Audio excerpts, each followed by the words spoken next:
Bienvenue à tous dans ce nouvel épisode du podcast Le Pharmapreneur, le podcast où nous parlons d'entrepreneuriat et de gestion de pharmacie. Aujourd'hui, nous allons aborder un sujet crucial pour tous les professionnels et en particulier pour les pharmaciens titulaires ou en devenir, comment apprendre efficacement sans perdre de temps. Que vous soyez en pleine gestion d'une pharmacie ou que vous cherchiez à en ouvrir une, savoir gérer son temps et intégrer de nouvelles connaissances est indispensable.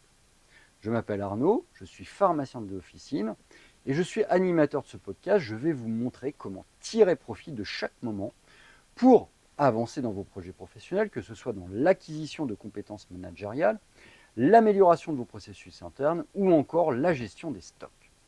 L'apprentissage est au cœur de la réussite de votre officine.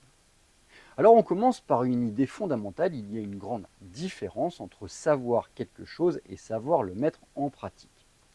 Dans la gestion de la pharmacie, cela pourrait se traduire par le fait de connaître les bonnes pratiques de gestion, comment optimiser les marges ou améliorer l'expérience client, mais ne pas les appliquer au quotidien.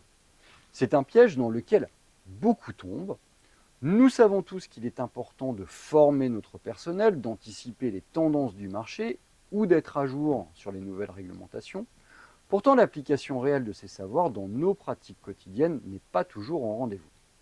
Prenons un exemple simple. Vous savez qu'il est essentiel de vérifier régulièrement vos niveaux de stock pour éviter les ruptures de produits, mais combien d'entre vous ont une routine stricte pour le faire? La connaissance théorique doit être suivie d'actions concrètes, sinon elle perd toute valeur. Un autre point clé pour apprendre efficacement est d'exploiter ce que l'on appelle le temps masqué. Vous savez, ces moments où vous êtes occupé physiquement, mais où votre esprit est libre. Pensez à vos trajets en voiture pour aller à l'officine, à vos moments de pause déjeuner ou des tâches répétitives comme la gestion des commandes. Ces périodes sont des occasions idéales pour vous former et pour améliorer vos connaissances en gestion de pharmacie. À ce propos, pourquoi ne pas utiliser ces moments pour écouter le podcast qui vous inspire comme le Pharmapreneur ou encore suivre des formations en ligne sur des thématiques spécifiques. Par exemple, si vous souhaitez améliorer l'efficacité de votre comptabilité ou optimiser vos marges, il existe des ressources que vous pouvez consommer pendant ces périodes. Un point souvent négligé est l'importance de tester les idées avant de les rejeter. Souvent, on se dit qu'on connaît déjà la théorie et que telle ou telle méthode ne fonctionnera pas dans notre cas. Mais combien d'entre vous ont vraiment pris le temps de tester de nouvelles approches de gestion avant de les écarter? Prenons l'exemple du feedback au management. Vous avez peut-être entendu dire que c'est un outil puissant pour améliorer la performance de vos équipes. Mais l'avez-vous déjà mis en place dans votre pharmacie de manière systématique?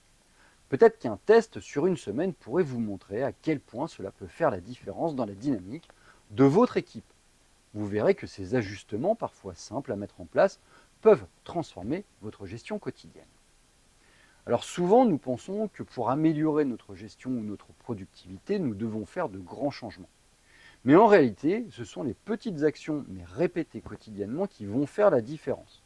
Commencez par de petites améliorations.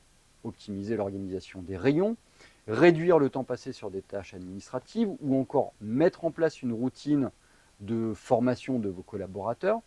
Prenez l'exemple de la gestion des stocks, une tâche qui est chronophage mais essentielle pour une pharmacie. Une simple action comme automatiser vos alertes de rupture ou déléguer cette responsabilité à un membre de l'équipe peut libérer énormément de temps que vous pourriez consacrer à d'autres aspects de la gestion de votre officine. Voilà, nous avons vu comment apprendre efficacement sans perdre de temps et surtout comment appliquer ces principes dans la gestion d'une pharmacie. N'oubliez pas que la clé de la réussite réside surtout dans l'action. C'est en testant, en optimisant votre temps masqué et en vous formant régulièrement que vous réussirez à faire évoluer votre pharmacie et à vous développer en tant que pharmacien entrepreneur. Je vous encourage à identifier une action que vous pourriez tester cette semaine.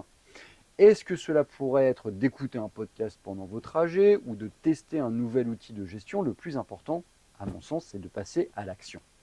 Je vous rappelle aussi que vous pouvez vous abonner à ce podcast, le Pharmapreneur, c'est une action pour ne manquer aucun de nos épisodes. Et si cet épisode vous a plu, alors n'hésitez pas à le partager et à laisser un commentaire. Je vous dis à très bientôt pour un nouvel épisode.